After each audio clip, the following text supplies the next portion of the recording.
মাত্র ৩৯ সেকেন্ডের ব্যবধানে আস্ত একটা দেশ ধ্বংসস্তূপে পরিণত হলো। হ্যাঁ, ২৪শে জুন ভেনেজুয়েলায় আঘাত এনেছে ইতিহাসের অন্যতম বিধ্বংসী জোড়া ভূমিকম্প।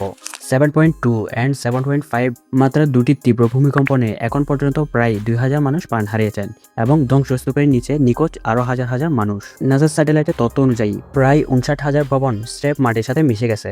অবাক করার কথা হলো, দুর্যোগের ৬ দিন পর ধ্বংসস্তূপের নিচ থেকে ৩ বছরে এক শিশুকে অলৌকিকভাবে জীবিত উদ্ধার করা হয়েছে। ভেনেজুয়েলার এই ভয়াবহ পরিস্থিতির জন্য সবাই দোয়া করবেন, আর এমন সব গুরুত্বপূর্ণ তথ্যের জন্য সাবস্ক্রাইব করুন।